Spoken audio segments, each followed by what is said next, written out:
Hello everyone, welcome to my channel Sudhanshu Sir Classes.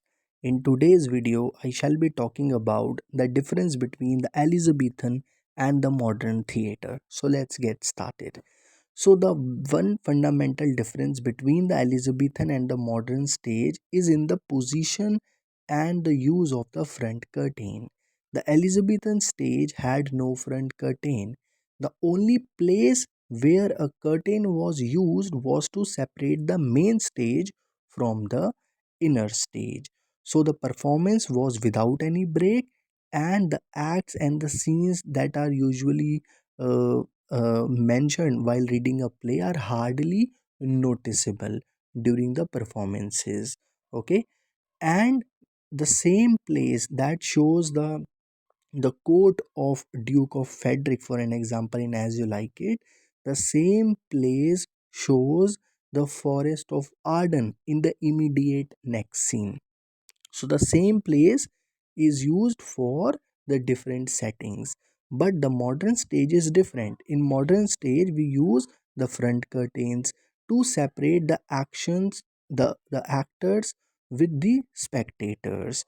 And the another difference is in modern theater, the curtain is usually lowered down during the end of an act, and it raised before the beginning of an another act. Other important thing is the Elizabethan stage had no scenery on stage. There are few properties like stools, chairs, bushes, skulls that are oftenly used. Okay, whereas there were no lights and the sound effects in the Elizabethan theater. That is why that they use excessive references of poetry to suggest a scene of night, because there were no lights that were used. For an example, in Othello, the scene of Desdemona's mother is at night. So the hero enters carrying a candle in his hand, and when he moves towards the stage, he speaks, "Put out the light." Then put out the light. Okay, so he used uh, a reference to poetry in order to inform that it is a scene of night. But in the modern theater, you can use light, you can use sound effects for for giving better impression to the spectators.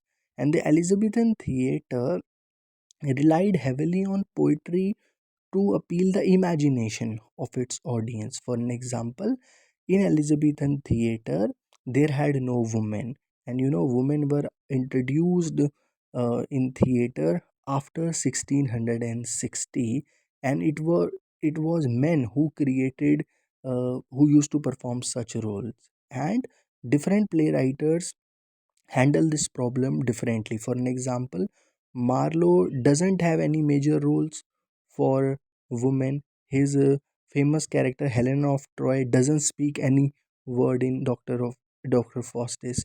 And Ben Jonson, the another famous playwright, he created lifeless women characters like Celia, or laughable hags like Lady Politic would be.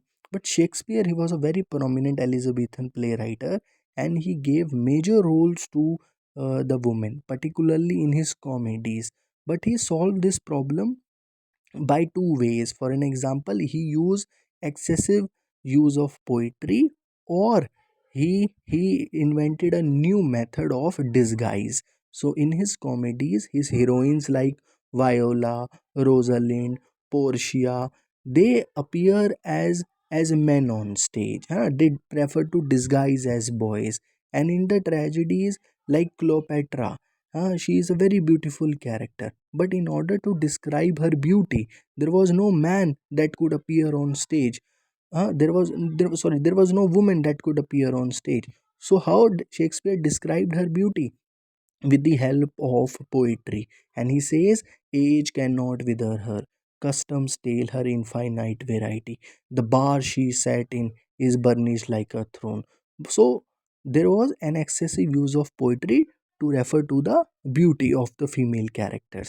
But in the modern stage, you can up you can you can have the female characters, you can have a female an actor to appear on stage. So that is the difference between the Elizabethan and the modern